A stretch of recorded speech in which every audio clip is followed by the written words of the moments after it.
Eh, Assalamualaikum warahmatullahi wabarakatuh. Hari ini kita akan mencoba mempelajari bagaimana eksperimenter dilakukan dalam PowerSim. Eksperimenter itu nanti kita menggunakan yang namanya menu statistik, kemudian ada eksperimenter di dalamnya. Nah, ini tujuannya atau fungsinya adalah seperti kita membuat skenario. Kalau di ProModel itu kita membuat model existing, kemudian ada skenario 1, 2, dan 3. Nah, di Flexsim, skenario itu tidak diperlukan, artinya tidak perlu membuat model untuk skenario tersebut, tapi cukup dengan eksperimenter ini. Nah, ini adalah sistem realnya yang akan yang akan kita coba kembangkan skenario-nya.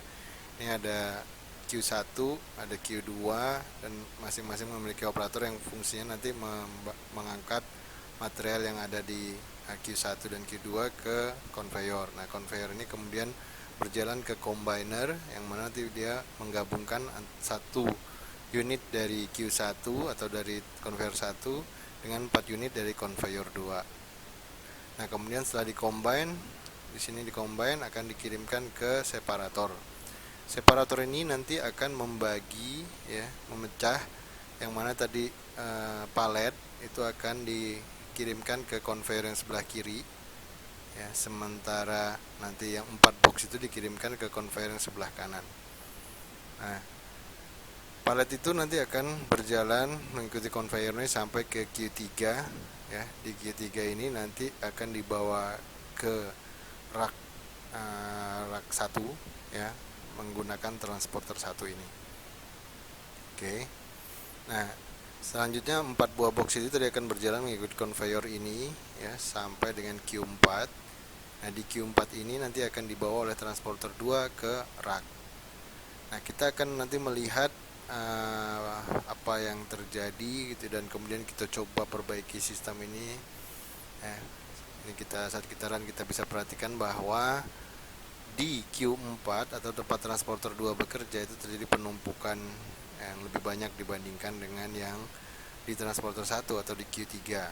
Nah, case kita untuk menyelesaikan permasalahan ini adalah coba mencari solusi yang harapannya adalah nanti bisa menyimbangkan atau mengurangi penumpukan yang ada di Q3, atau secara nggak langsung menambah apa yang terisi di rak 2, gitu ya. Rak 2. Problem lain yang mungkin muncul itu bisa kita lihat di conveyor 2, ya. Cuman fokus kita sekarang adalah di Q2 saja dulu. Baik, kita coba segera lakukan eksperimenter. Caranya adalah sebagai berikut. Kita ke statistik, kemudian kita klik transporter. Nah, di sini sebenarnya ngikuti alur yang ada nih, ada tab-tabnya, ya. Ini tab kita bisa tambahkan, ya. Kita tambahkan apa yang mau kita bandingkan, ya. Di sini ada kuantitinya, ya. Kemudian kita bisa tentukan ini apa, kemudian yang kita tekankan di sini apa, raknya, rak 2, ya. Misalnya yang kita pilih adalah variabelnya adalah maksimum konten. Nah, setelah itu kita tambahkan skenario-nya ada berapa di sini, yang hijau plus skenario itu. Nah, di sini kita coba bangkitkan 4 buah skenario. Skenario 1 itu adalah 1 kapasitasnya. Skenario 2 itu adalah kapasitas 2 si transporternya. 3 skenario 3 itu ada 4 dan 6, gitu ya, skenario 4. Selanjutnya kita ke tab berikutnya, ya. Di sini kita mengatur apa yang menjadi performance measure atau ukurannya. Yang pertama bisa jumlah yang ada di rak 2 atau juga maksimum konten yang ada di Q2, ya. Kita bisa, kalau yang di rak 2 itu kita maksimumkan, kita cari yang paling banyak, sementara kalau di Q2 itu yang paling sedikit, gitu ya, kurang lebih.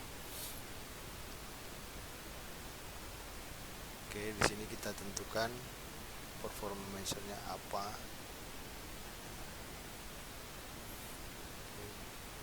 Kalau sudah, kita masuk ke eksperimen run, ya.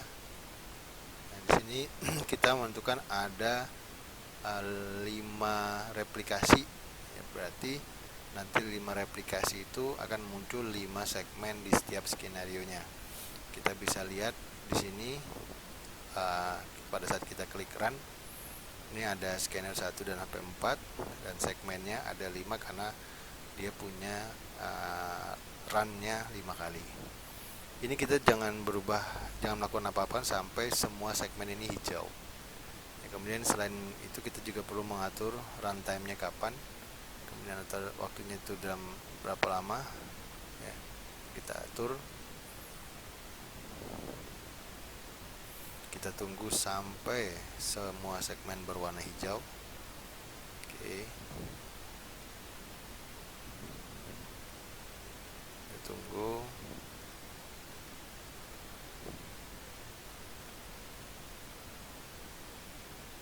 Nah, kalau udah hijau semua, kita klik view result. Ini kita bisa lihat di sini untuk maksimum konten di rak 2. Kalau skenario 1 yang merupakan skenario default itu ya, kita lihat jumlahnya, sebarannya itu kecil ya, paling kecil dibandingkan ya skenario 2 maupun skenario 3 dan juga skenario 4.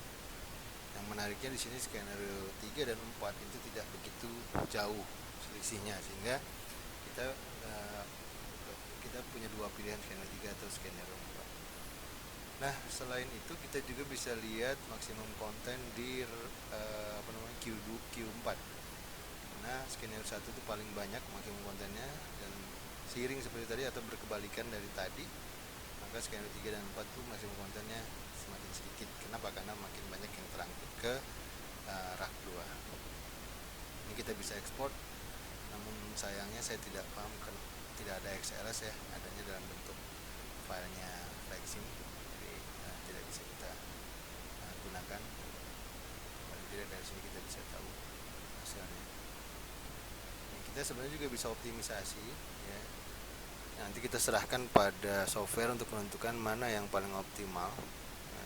Tapi di sini butuh analisa biaya dan sebagainya, sehingga karena kita tidak punya data biaya, untuk sementara tidak dilakukan. Jadi itu mungkin yang bisa kita lihat atau kita lakukan dengan eksperimenter, sehingga kita nggak perlu membuat model sampai dengan model skenario ya, cukup dengan model existing, kemudian kita kembangkan skenario nya dan kita tentukan ukuran performansinya sampai diperoleh hasil yang terbaik ya. Mungkin itu yang bisa saya sampaikan.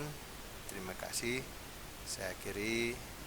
Assalamualaikum warahmatullahi wabarakatuh.